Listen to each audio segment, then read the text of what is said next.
Hey, what's going on, everybody? It's Marcus back at it again with a first place Supreme High deck profile. I have dominated with this deck in the past month. In my Go Tanks deck profile, I said that I've still been playing. I have won every locals that I've played this deck with, and I've lost with Crimson, which I do have a Crimson deck, so look forward to that coming on the channel. But this deck's power can't be understated, okay? This is an extremely aggressive deck that can put a lot of pressure on early. In my opinion, it is better than Xeno Goku. While Xeno Goku gets the advantage of having free play, this deck gets the advantage of playing a game where it plays massive aggressive pieces at the same thing for free. And basically, if you're not playing against yellow, your opponent's pretty much got a problem. Blue's Dirty Burst doesn't work, and they don't have God Sealing anymore, so this deck just got even stronger. And yeah, red. Other than Gogeta, it's a pretty easy matchup. I don't think there's another red deck that can really contest the pressure of what this deck does. Yeah, it's insane. The support that they gave this deck is nuts. The amount of ways you can just string battle card after battle card swing together, and if you get the right setup, you will just break your opponent eventually, if they don't have mass board wipe to take care of your board. Keeping 30Ks or dual attackers or 25 double strikes just around that were overwhelmed in for no cost due to the leader is just nuts. And the amount of value you can get off of keeping your cards around, you can just out pressure your opponent. The deficits are truly insane, and I think that this is easily one of the best decks in the game. If someone were to tell me black is an irrelevant color, this deck alone makes it not irrelevant. And then there's the Xeno Goku deck that I think that also has made black relevant. And Kai has topped multiple times, hasn't won, I believe, any events, but topped multiple times. And I think that this deck is eventually, if this deck was more popular, it would win. I think that that's just how good of a deck it is. It's a lot of reminiscence of Dark Brawly, but it's a kind of a worse version of it, because Dark Brawly cards were affecting your opponent for free, whereas this deck is not. But yeah, let's get into it. It's a pretty big deck profile, so yeah. We'll start off with the leader as always. So on the backside, swings, burst 3 draws. And then if you have 8 cards in your warp, you can draw 2, add up to your life until you have 6. Or if you're 4 or less, just draw 2. On this side, it does not get a draw for swinging. However, if you overwhelm, you do get a draw and you get to put 3 cards back. It has a activate main for 1 black, pitch a card, and then you can choose the Unison from your drop area or warp and play it with a marker on it. So you can get that set up. And then you can activate main, you can crit a life, and then your overwhelm stay. There's just nothing else to say. So, and we'll talk about how we kind of mitigate that with the Z deck. But absolutely busted leader. In my opinion, one of the best leaders in the game right now. All those effects mixed with the support are just insane. So this is the Unison we play. Demigod Momentary Ally. When you overwhelm, you burst a card, it gains Wormhole, which means you can overwhelm again, or Dark Overwhelm.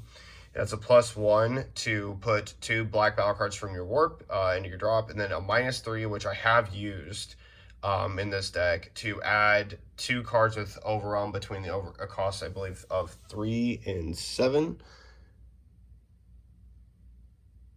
No, just 7 or less.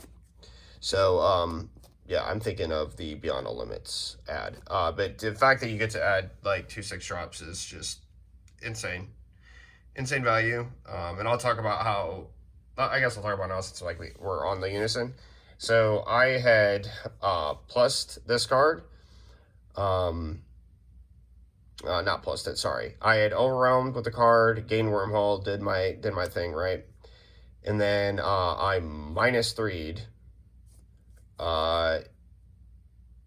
minus three'd it to like kill like the card and basically like give myself like a free replacement. And I'm sorry about this. I actually did this to play around trying to shoot a player. So it was at 3 markers. I just straight minus 3 to add 2 overwhelm. And then I activated Kai's ability to play it in order to basically like get it back to the board.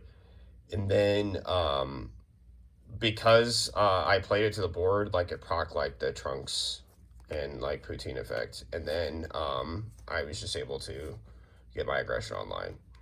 And then I double overwhelmed. I had a little bit backwards when I started that segment. But yeah. Next, we're going to move on to the obligatory cards, in my opinion. If you do not play these 12 cards, and all honestly, like, do not play the deck. And I'll talk about why. So, these cards are completely and utterly instrumental. I was even thinking about playing another, the Supreme Kai card as, like, another consistency piece. But they are just absolutely necessary for your leader to get to your backside. Like, if your leader's not at the backside, you're not playing the game. And the bottom line is that your leader's front side only bursts 3 cards. So that's where each of these cards come in, and they're very, very strong. So Trunks Time Regulator comes in, draws 2, warps 1, which is insane because there's cards that you want, like your SCR, to go to the warp. And then it's also with your backside with your leader. This is a draw 3, warp 1, put 3 back, which is just nuts. And not a lot to say. Revive Raj Vegeta is amazing because it helps you get Awaken and gives you early crit pressure, which is, again, busted. If you see the Unison turn 1 with any of these cards, it's guaranteed, basically, that you're going to Awaken on your first turn. So the way the math works out is, and I'll explain, okay, yeah. I guess I need to talk about this one so I can explain how the math works. But the Son Goku it's overwhelm. It's got a counter for 3, and it only works for this deck, which is nuts. Does it activate main to remove itself, to draw 2 and warp 1, and then this the other activate main is to pitch it, and then look at the top 5 cards, and you can add any Goku Xeno or Vegeta Xeno from your deck to your hand. So it's just an extra consistency piece. The way the math works is, if you have like Demigra, okay, your leader swings, you draw, and you burst 3. You play Trunks Time Regulator, you draw 2, warp 1, that's 4. Demigra Burst, that's one more card. You put 2 back, and then you play another one. So now we're at 5. You draw 2, warp 1, 6, and then when both of them leave for the turn, that's 7, 8. So that's how that math works out. Revive Ravager Vegeta is basically the same concept, but more. So if you have like Trunks Time Regulator or Revive Ravager Vegeta, and you almost kind of want early game to have double Revive Ravager, if I'm just being honest with you. And here's why. So like you swing, it bursts 3. So your leader bursts 3, you swing, it bursts 3. And then you play another, you burst 1 for the Demigra Momentary Ally. You put, 2 back, but then as soon as you overwhelm the next card, it's 3 more, right? So you're going to get a lot out there. This card, you overwhelm it in. So you swing with leader, do whatever. You overwhelm it in, you're at 3. You activate main, you draw 2, warp 1. This is basically like Trunks Time Regulator, and you send itself to the warp, so that's another one. You have the burst on the Demigra Unison, you put 2 back. And then you overwhelm 3, boom. Then you warp it, and then draw 2 and warp 1. So you get to what you need. They're just broken. The only problem is with the Kai card is that the Kai card itself is, while a active body, it doesn't help with the math. Okay, so the Kai is an instant add of any black battle card off the top 3. But if you had 2 Kais, so leader swing puts 3 in, overwhelm 3 for 1. And then leader demigod burst 1, you put 2 back. And then you overwhelm again, that's 4. And then when the 2 Kais leave, that's 6 and 7. So that's the only reason why that card's not as good, and why these 12 are like obligatory. They help you awaken, and they do a lot for your deck. And there's a lot of nasty things you can do, and I'll talk about the cards when we get there in combo with the different combinations cards. So for the new Dash Prep cards, yeah, I have no idea why they printed these cards for this deck, but yeah, they did. So these 2 cards are just absolutely stupid. They both have Overwhelm. You can only get the effects of this card if your leader is Kai, but otherwise this is just an Overwhelm 6 dual attack 19k. This card allows you, when you attack, to combo with 5k from your warp, which is busted because it instantly sets up your best Z-deck piece. This card's Overwhelm can only be activated if your leader is Supreme Kai. And when it would be removed from the battle area, it's removed from the game. When it's played from your hand, you draw a card. And then you can activate main, again, if your leader is Kai, for 1 black to play it from your hand if you have a Xeno Trunks in play. And it's 25k double strike. I have no idea why they printed these cards. I'm glad that they did, but I have no idea why. They are busted.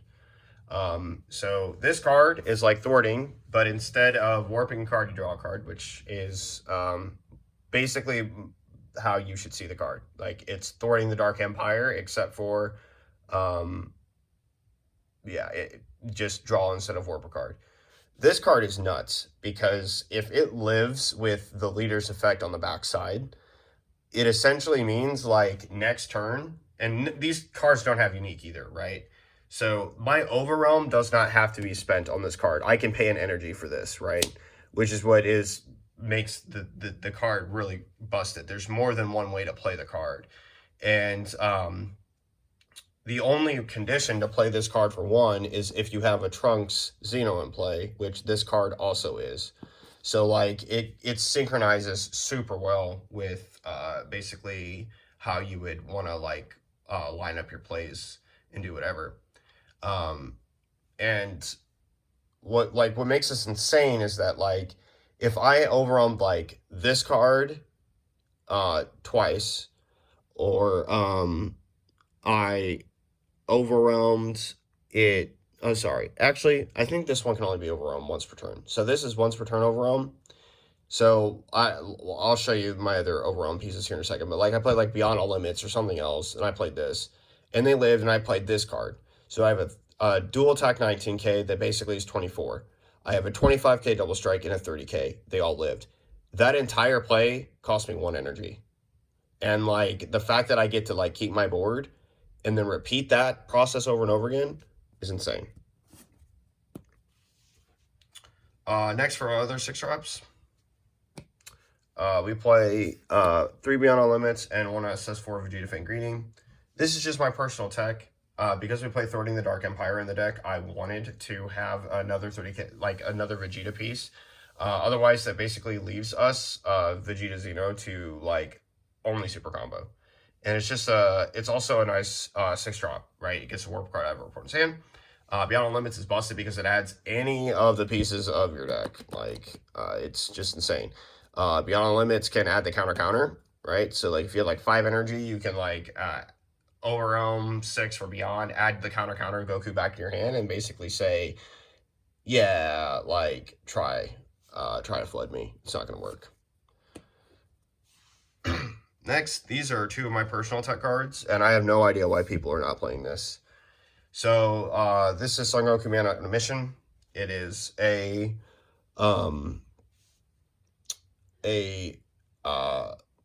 just Overwhelm 6, double strike critical card. Okay. And this card actually has some pretty good synergy with the deck. So let me show you a neat little combo. So like your turn 1, if you draw Unison, this, and you're on the play, you can play both of these cards in the same turn. And let me tell you, that is a downright nightmare for your opponent to go against. So the way that it'll work is, right, you swing with lead, mill 3, overwhelm, mill 3, proc burst 1, put 2 back, overwhelm 6, okay? So let me just show you how nuts this is by placing cards. I don't want to use that. We'll use this pile. We'll use this. So let's say you swing, burst 3. So this is drop. And then do whatever. Overwhelm. So there's 3. Revive Ravager. This is going to give me burst for overwhelm, and then Revive Ravager is going to put 3 more. And then we're going to put 2 back. If you swing with this card and combo 1 card from your hand, so you were already at 6, right? If you comboed 1 card from your hand, remember you drew a card, and trust me when I say this, it's going to be worth the 1 combo. You're going to want to do it. You swing, it's 20k. Okay. Overwhelm 6 for this guy. You have 1, 2, 3, 4, 5, 6, 7, 8. You now draw 2 cards. Add to you have 6. So if you like again, if you went second and you had these cards, this is all doable. So you add to you have 6. Now you can crit a life, go from 6 to 5, and these cards stay. In your first turn, you swung for 20 crit, 20 double strike crit, and 10k. And yeah, like that is your turn 1 capable pressure with these cards. So I think that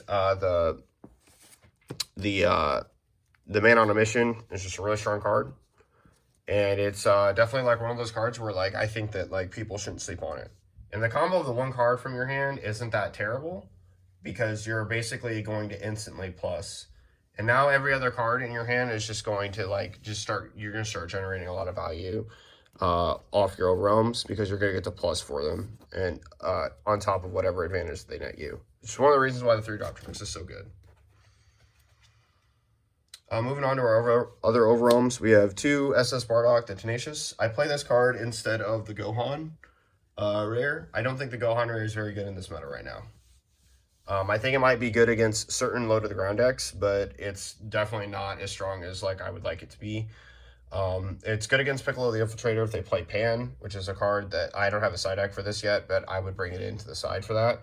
But this card is just better because it synergizes with the deck and it straight up shuts down battle card plays. Like if you play against blue and they want to go into their turn 3 and try and kill you, no. So like you can just stop that nonsense with your battle card swings.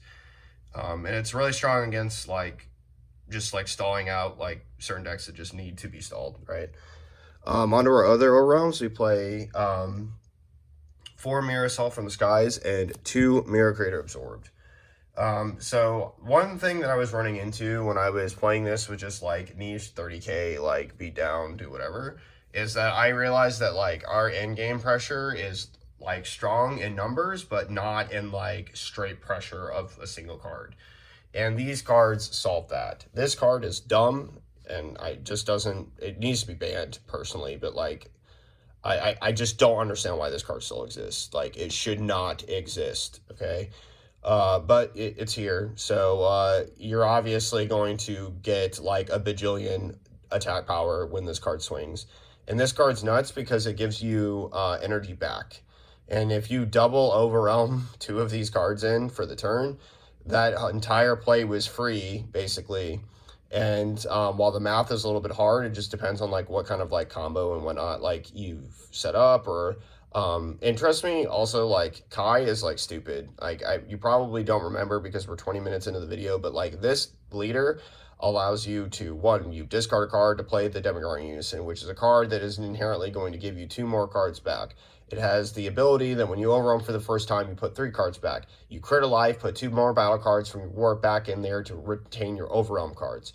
So, like, there's easy ways for you to get to 7. It's not like it's like an impossibility. And if you started off being able to overwhelm for this card for 7, basically, so the way the math works is Kai's going to give you 3, Demigod's going to burst 1, give you 2 more back, so that's 6 right there. And then if you crit 1 life, put 2 more back, you're there. So you can easily play double mirror Assault from the Skies. It's a 30k double strike that draws a card and then refunds you an energy at the start of your opponent's turn. You can't beat that. And not to mention, it's 30k double strike, which is just very, very powerful. So, yeah. Next, we cut 2 of this for 2 mana on Eviction, and I'm just trying it for now. But this is Mass Saiyan Belligerent Warrior. The only thing I'm glad I'm playing this at 2, and I ran into this last night. This card without a card that like is warped for the turn is just useless. It just doesn't do anything. But this card is very strong in the sense that like if you do, which let's face it, there's a lot of roam going on in this deck. This is just a free, like a 1-drop 20k crit that warps 2 cards. It can get rid of blockers, kills SCRs, hold 9 yards. It warps 2 cards and then returns them at the end of the turn with the skills negated for the game, which is pretty good.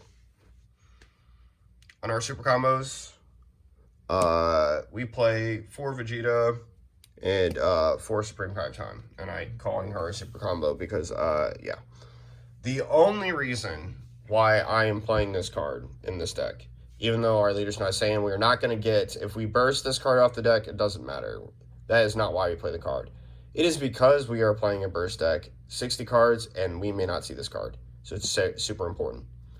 As for this card, it's also just back-breaking pressure and free combo early, or pressure early with like our double strike crits and whatnot. So like we can just like put our opponent in a terrible position, like right away. And then we are going to get to low life for this card. So that's what it is. Counter, 2 super Kamehameha.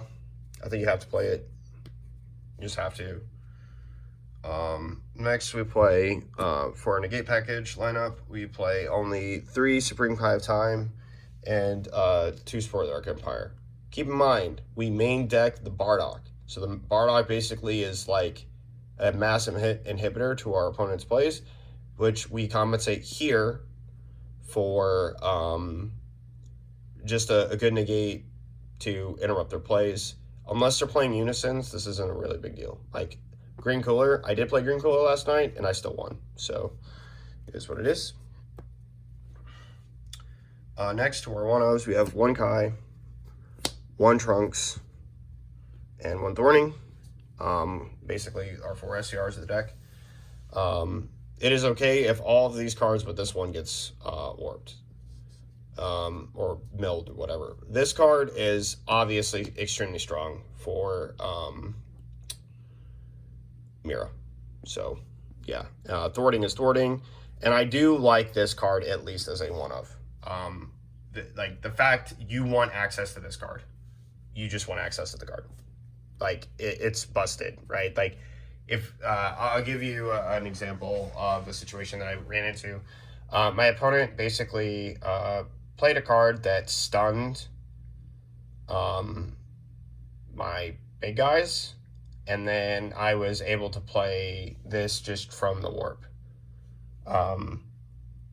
Oh, yeah. I was playing against Green Cooler, and he double charismatic me because of the Unison charismatic effect and the charismatic villain charismatic effect. So both my overwhelms just instantly died. And they were free, but they died.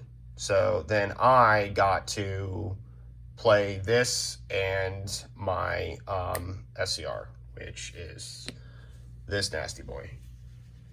This is Evil Saiyan Malice Made Flesh.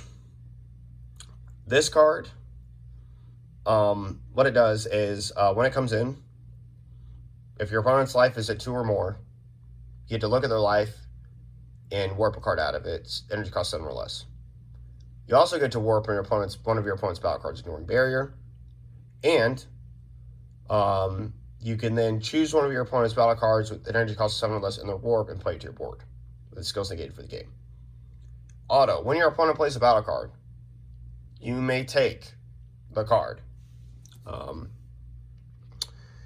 Right here. You may send one of your battle cards to your owner's warp. If you do, gain control of the card. So the card that is now on your board, you can take it from them. This card is actually very important, and I'll tell you why. If your opponent plays a card, right, while this card is on the board, and it's like Frieza Charismatic or Robotic Riposte, what happens is that if you warp a battle card and then steal the Robotic Riposte or the Frieza Charismatic, you do not get flooded by Robotic Riposte or hit with a Charismatic effect. The auto that procs on your opponent goes and triggers and is pending, but on resolution, when the card is taken, it is now your skill. It is now your auto. You are the controller, the master of the card when the auto resolves. So it literally stops floodgates. And why we play the card is because activating main for 2, you can play it from your hand or warp. And like, you literally just want to warp this card right away.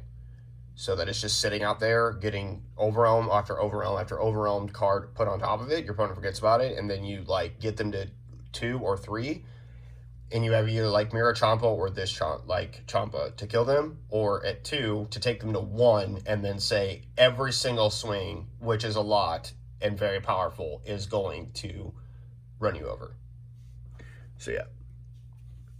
Onto our Z deck, because we could not talk about this deck right now without the Z deck. We have 3 Pan, Searching for Another World. What this card does, if your leader is a Black Supreme Kai of Time, when a card would be placed from your life to your drop area, you may place the top deck of your life in your life instead. So this is exactly what this leader needed, okay? Because critting your life to keep your overwhelm cards around was just terrible, right? You just killed yourself to keep your cards around and put yourself in the worst position.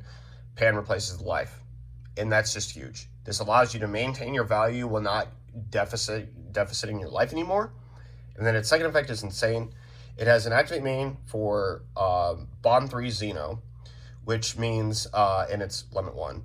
The Bond 3 Xeno allows you to just straight warp a card, warp a battle card of your opponent's, which is nuts.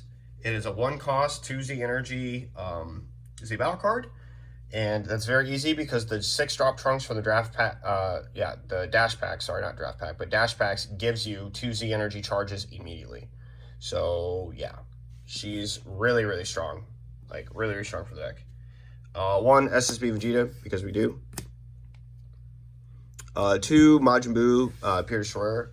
This card is also insane. This is 1 card that like if your opponent like Gohan SCRs you, and you swing with 1 card and combo it, this card just auto outs the card. It is a 5k blocker, okay? Activate main if your leader is Majin Buu, leader, agent of destruction. We don't care about that because we're Supreme Kai.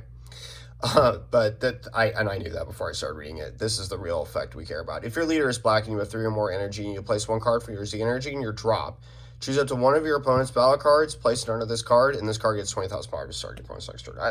It's just like literally free for 1-for-1 removal. And yeah, you do have to have 2 Z energy, but like again,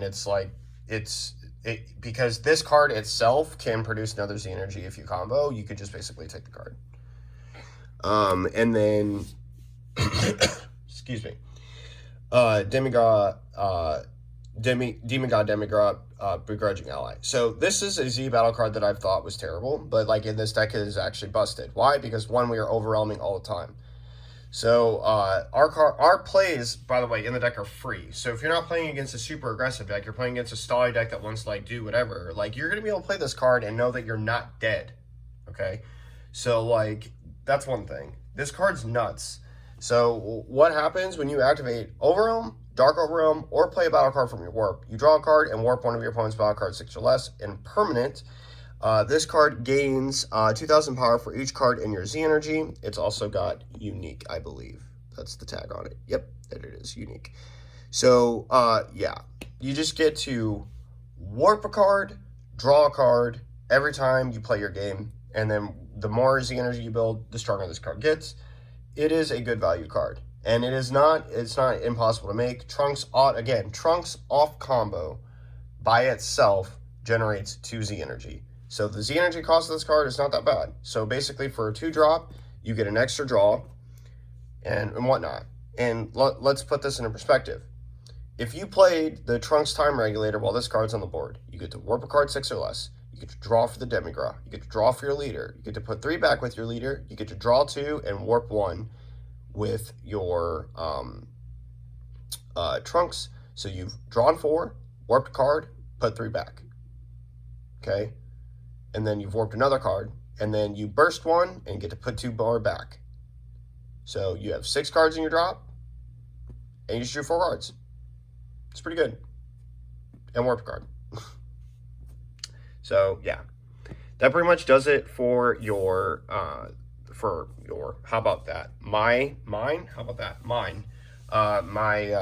Supreme Kai deck profile. I've worked on this deck literally for weeks. I was telling somebody last night, I don't think I put more time into a deck other than like SS4 Gogeta, which, like, let's be real, I put time into the deck, but I haven't put like building time into the deck. Like, I have this deck, and it's like Dark Brawlies, like the last time that I put this much time into the deck. I've literally been playing the deck for a month and like working on it for a month. So let me know what you guys think about this down in the comment section down below. And the only matchup that I'm going to say is going to give you trouble is Trunks Cheeto. Seems to be the one deck that in all of my testing I keep running into, and I'm like, why is this so difficult? I just do not understand why we just don't kill them. But like, yeah, it's very, very, very, very problematic. So, yeah. But again, let me know what you guys think about it down in the comment section down below. Thank you so much for watching. As always, it's Marcus signing out. I'll see you guys later. Peace.